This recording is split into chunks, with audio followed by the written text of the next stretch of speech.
नमस्कार, SBT news में आपका स्वागत है। पेश है 31 मार्च शुक्रवार सुबह 6:15 राजस्थान की बड़ी खबरें।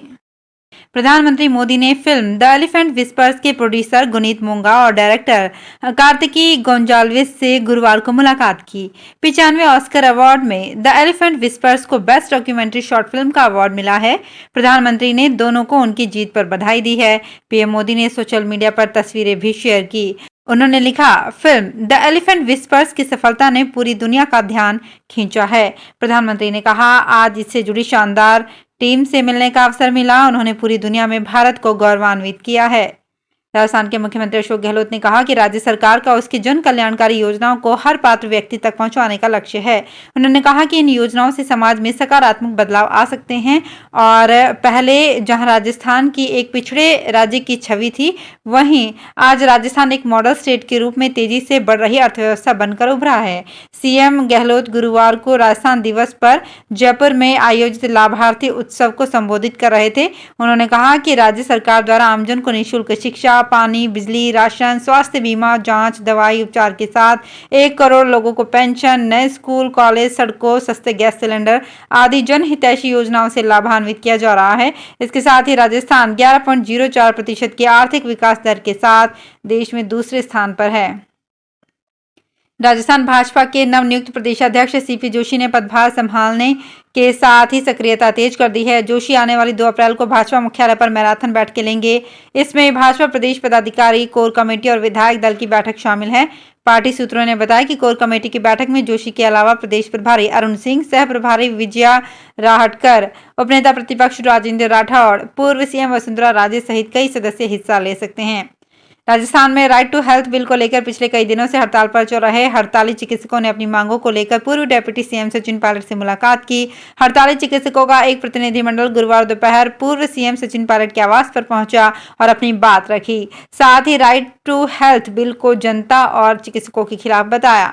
सचिन पायलट ने इस मसले पर सरकार से बात करने का आश्वासन दिया। उधर मीडिया से बातचीत करते हुए पूर्व डिप्टी सीएम सचिन पायलट ने कहा कि सरकार को आंदोलनकारी डॉक्टर्स की बात सुननी चाहिए। प्रदेश में मरीज परेशान हो रहे हैं और करोड़ों लोग इससे प्रभावित हो रहे हैं।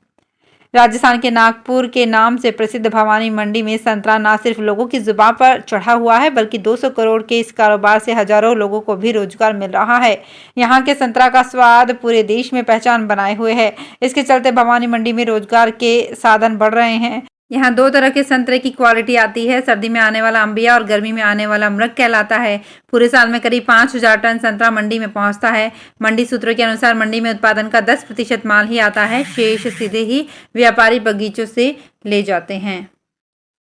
राजस्थान में महंगाई के बोझ तले दबे आम आदमी का बोझ अप्रैल से बढ़ने वाला है। जरूरत की कई ऐसी वस्तुएं हैं जिनके दाम बढ़ जाएंगे। इसका सीधा असर आपकी जेब पर पड़ेगा। चांदी, नकली ज्वेलरी, गोल्ड बार, इलेक्ट्रिक किचन चिमनी, आयातित खिलौने, कंपाउंडेड रबड़, साइकिल, सिगरेट और आयातित इलेक्ट्रॉनिक वाहन महंगे हो जाएंगे। आपको बता दें कि बजट में सिगरेट पर टैक्स को बढ़ाकर 16% कर दिया गया है। सोने से बनी ज्वेलरी पर कस्टम ड्यूटी को बढ़ा दिया गया है। कंपाउंडेड रबड़ पर इंपोर्ट ड्यूटी को 10% से बढ़ाकर 25% कर दिया गया है। पूरी तरह से आयातित लग्जरी कार्स एवं इलेक्ट्रिक वाहनों पर कस्टम ड्यूटी को 60 से 70% कर दिया गया है। जैसलमेर में शुद्ध के लिए युद्ध अभियान के तहत हेल्थ डिपार्टमेंट ने मिल्क फूड और ड्राई फ्रूट के सैंपल लिए। Food safety officer Praveen Chaudhary ने जैसलमेर शहर में 4 अलग-अलग दुकानों और गोदामों से सैंपल लिए। प्रवीण चौधरी ने बताया कि गुरुवार को जैसलमेर शहर में विशेष अभियान में काजू, बादाम, मूंगफली, इन्फेंट मिल्क फूड के 4 सैंपल लिए गए हैं। 4 अलग-अलग जगह पर निरीक्षण करके सैंपल लेने की कार्यवाही की गई। अब इन सैंपल को जन स्वास्थ्य प्रयोगशाला जोधपुर भेजकर इनमें मिलावट और गुणवत्ता की जाँच कराई जाएगी।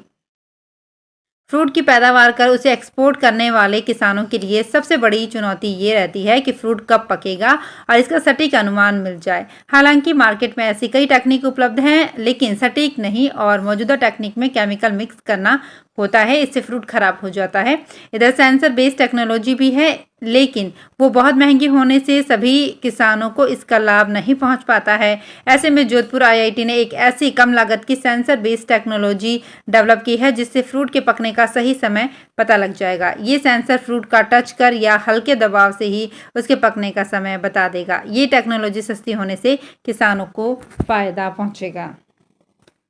भरतपुर में गुरुवार को रामनवमी की शोभा यात्रा बड़े धूमधाम से निकाली गई। आयोजकों के मुताबिक शोभा यात्रा में 15 से 20 हजार लोग मौजूद रहे। रामनवमी की शोभा यात्रा के उपलक्ष्य में पूरा भरतपुर में केसरिया रंग छा गया। जगह जगह केसरिया रंग के झंडे लगाए गए, हेलीकॉप्टर से फूल बरसाए गए, जगह जगह शोभा यात्रा का स्वागत किया गया। कई तरह की झांकियां रामनवमी की शोभा यात्रा में मौजूद रही। शोभा यात्रा में 11 घोड़े निकाले गए, जिन पर राम ध्वज लेकर रामदूत सवार रहे।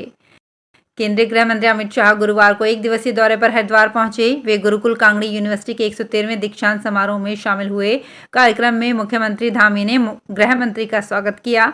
शाह को विद्या मार्तंड की उपाधि भी दी गई। इसके बाद उन्होंने दीक्षांत समारोह में 182 छात्रों को गोल्ड मेडल दिए। अमित शाह ने पतंजलि योगपीठ में यूनिवर्सिटी का उद्घाटन किया। अमित शाह ने छात्रों को संबोधित करते हुए कहा कि उन्हें उम्मीद है कि अगली रामनवमी तक भगवान राम अपने मंदिर में विराजमान हो जाएंगे। कोटा में आरटीएच बिल के विरोध में डॉक्टरों का धरना प्रदर्शन 13वें दिन भी जारी रहा। डॉक्टरों ने अपने स्टाफ के साथ मिलकर सड़क पर झाड़ू लगाया।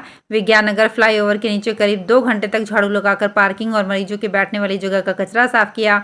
डॉक्टर्स ने कहा कि आरटीएच बिल किसी भी सूरत में प्रैक्टिकल नहीं है। इससे बढ़िया तो जो योजना चल रही है उसी को बेहतर किया जा सकता है। सरकार को तो पहले से ही पता है कि प्रदेश के निजी डॉक्टर बेहतर सेवाएं दे रहे हैं। राजस्थान में सूचना के अधिकार के प्रभावी क्रियान्वयन के लिए अब जोधपुर में सूचना आयोग की बेंच स्थापित होगी और मुख्यमंत्री अशोक गहलोत ने बेंच की स्थापना के प्रस्ताव का अनुमोदन किया है। गहलोत ने कार्यालय के संचालन के लिए 12 नवीन पदों तथा आवश्यक वित्तीय प्रावधान की भी स्वीकृति दी है। इन नवीन पदों में एक पद सूचना आयुक्त का है, जिसकी नियमानुसार नियुक्ति की जाएगी।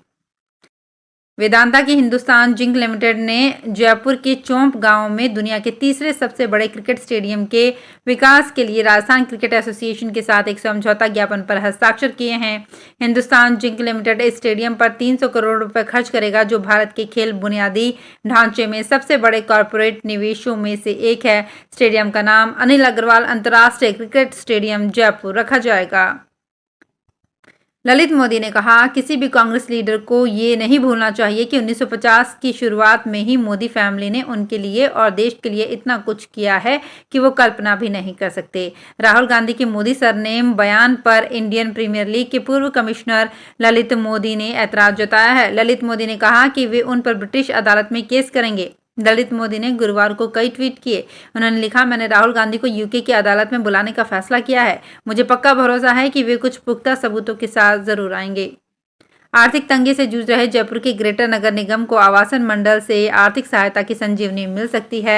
जमीनों और आवासों की नीलामी के पेटे होने वाली कमाई के हिस्से के रूप में निगम को 50 करोड़ रुपए मिलने की उम्मीद है। इस संबंध में दोनों विभागों के बीच लगभग सहमति बन चुकी है। आवासन मंडल और जयपुर विकास प्राधिकरण की ओर से नगर निगम को नीलामी से होने वाली आय से ये पैसा दिया जाता है। इस पैसे से इन दोनों विभागों की ओर से निगम को हस्तांतरित होने वाली कॉलोनियों में विकास के काम के साथ मूलभूत सुविधाओं का विकास किया जाता है। तो फिलहाल इस बुलेटिन में इतना ही। फिर हाजिर होंगे कुछ और बड़ी खबरों के साथ।